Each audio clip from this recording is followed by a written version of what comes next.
Hello everyone, welcome to my YouTube channel. कैसे हैं आप लोग? This is Begi here. तो स्वागत है आपका इस चैनल पे, यूजीसी नेट पब्लिक एडमिनिस्ट्रेशन पे। तो हम आज करेंगे थोड़े से कुछ क्वेश्चंस, आपके प्रैक्टिस क्वेश्चंस करेंगे आपके पेपर 1 के। ठीक है, एनवायरनमेंट से लेंगे कुछ क्वेश्चंस आपके, तो 7 to 8 क्वेश्चन जिसमें होंगे। तो देखते हैं आपके एनवायरनमेंट में कितनी पकड़ है। तो बेसिक से क्वेश्चंस रहेंगे ये, तो प्लीज़ अपने आप को खुद यहाँ पे इवेलुएट आपने करना है। ठीक है, तो चलिए शुरू करते हैं। शुरू करने से पहले मैं बता दूं, इस चैनल को प्लीज़ आप सब्सक्राइब कर दें, क्योंकि जब तक आप सब्सक्राइब नहीं करोगे तो आपको नई वीडियो की नोटिफिकेशन यहाँ पे नहीं मिलेगी। बेल आइकन भी आपने प्रेस करना है। ठीक है, चलिए शुरू करते हैं फिर आज का लेक्चर।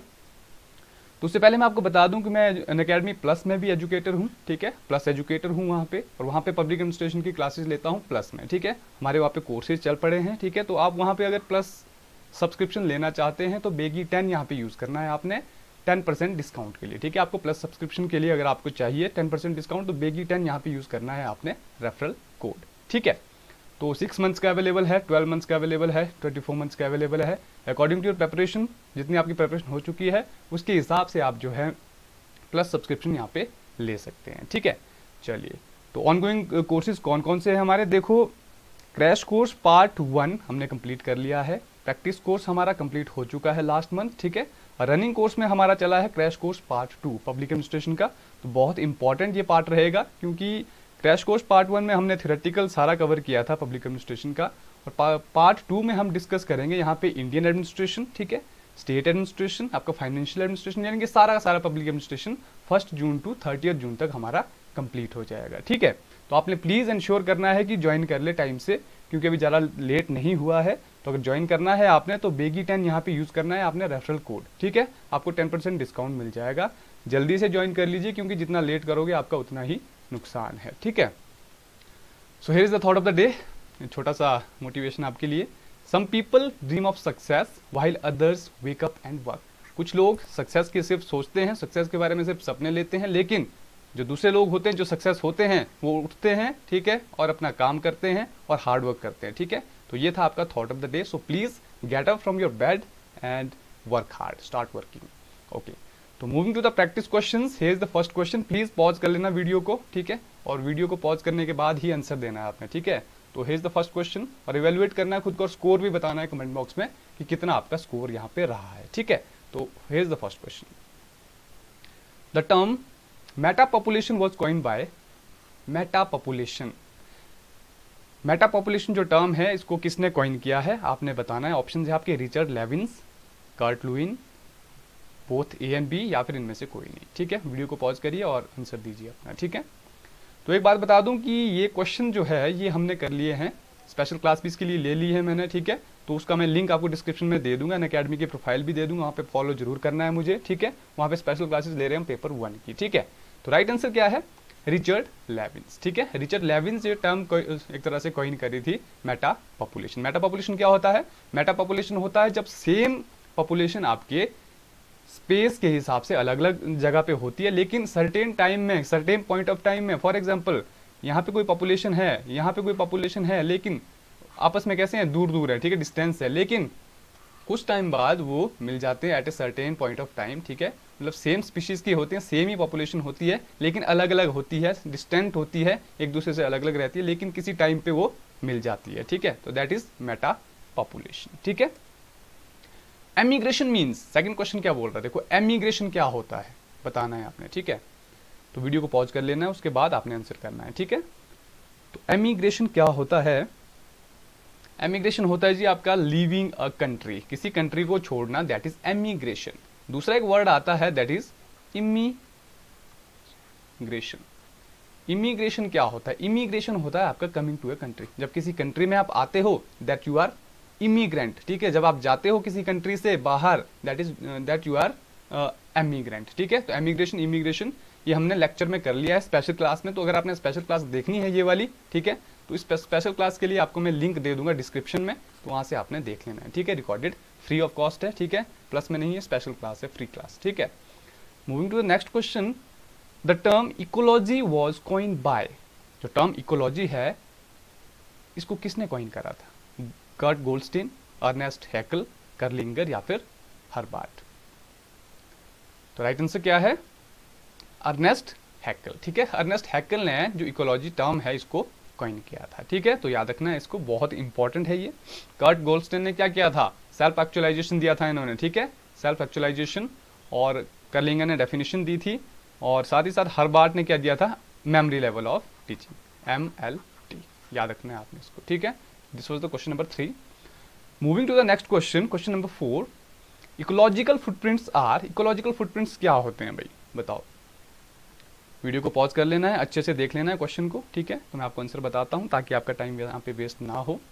तो राइट आंसर है human consumption of natural resources in comparison to earth's capacity to regenerate them, यानी कि ये तो नहीं है। ठीक है, इसका मतलब ये हुआ कि ह्यूमन कितना कंज्यूम कर रहा है नेचुरल रिसोर्सेज को एज कंपेयर टू कि कितना उस रिसोर्स को अर्थ जनरेट करने में टाइम लेती है। ठीक है, तो उस कोई रिसोर्स है, फॉर एग्जांपल फॉरेस्ट है, कोई ट्री है। ठीक है, ट्री को हम कितना यहाँ पे यूज कर रहे हैं, कितना हम कंजम्पशन कर रहे हैं यहाँ पे ट्री की, एज कंपेयर टू कि अर्थ कितना टाइम लेती है उसको फिर से एक तरह से रीजनरेट करने के लिए। ठीक है, that is ecological footprints.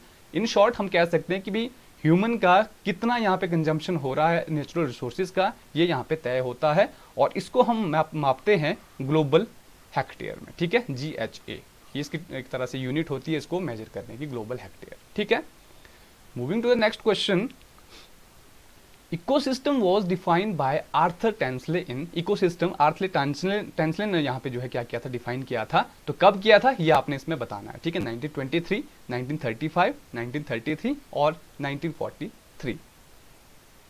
Right answer is 1935। बहुत इंपॉर्टेंट ये कंसेप्ट यहाँ पे है, एक तरह से मतलब याद रखना है आपने कि आर्थर टेंसले जो है आपके इकोसिस्टम से जुड़े हुए हैं। ठीक है, तो प्लीज इसको याद रखिए, 1935। Moving to the next question, biotic components are non living factors, आपने बताना है कि ये सही है या ये गलत है। ठीक है, तो दोनों चीजें इसमें बताई गई हैं। तो बायोटिक फैक्टर्स जो होते हैं, बायोटिक कंपोनेंट्स जो होते हैं वो क्या है, नॉन लिविंग फैक्टर्स है, ये कहा गया है स्टेटमेंट में। यस और नो ये आपने बताना है। ठीक है, तो राइट आंसर है नो। नो क्यों है, क्योंकि जो बायोटिक आपके कंपोनेंट्स होते हैं वो कैसे होते हैं, वो होते हैं आपके लिविंग फैक्टर्स। ठीक है, नॉन लिविंग फैक्टर्स नहीं होते हैं। बायोटिक कंपोनेंट्स में आते हैं आपके जो भी होते हैं, जैसे जो प्रोड्यूसर्स होते हैं, प्रोड्यूसर्स कौन से होते हैं, प्लांट्स। ठीक है, आपके कंज्यूमर्स होते हैं, कंज्यूमर कौन होते हैं आपके, प्लांट्स। ठीक है, सॉरी, कंज्यूमर होते हैं आपके एनिमल्स। ठीक है, तो ये होते हैं आपके बायोटिक कंपोनेंट्स। ठीक है, और ए बायोटिक कौन होते हैं, ए बायोटिक कौन से होते हैं, ए बायोटिक होते हैं आपके जैसे वाटर हो गया, ठीक है, आपका लैंड हो गया, ठीक है, सॉइल हो गया आपका, ठीक है, एयर हो गया, एयर या विंड जो भी बोलो आप इसको। ठीक है, ये सारे आते हैं ए बायोटिक या फिर नॉन बायोटिक कंपोनेंट्स में। ओके, तो ये सारा हमने डिस्कस किया है आपके पेपर 1 की क्लास में। ठीक है, इसका मैं लिंक आपको डिस्क्रिप्शन में दे दूंगा, don't worry. Functions of the ecosystem does not include, अब कहा गया नॉट वाला क्वेश्चन है ये, याद रखना इसमें डज नॉट कहा गया है। इकोसिस्टम का फंक्शन इसमें से कौन सा नहीं होता है, बताना है आपने। Food chains, unidirectional flow of energy, regulation and maintenance and no food chains, ये आपने बताना है। वीडियो पॉज कर लेना है प्लीज, और स्कोर बताना है जरूर। तो राइट आंसर क्या है, नो फूड चेन, ये इसका फंक्शन नहीं है। ठीक है, और इसके फंक्शंस क्या क्या हैं इकोसिस्टम के, food chains, unidirectional flow of energy, regulation and maintenance. ठीक है, ये सारे क्या है आपके फंक्शन है किसके, इकोसिस्टम के।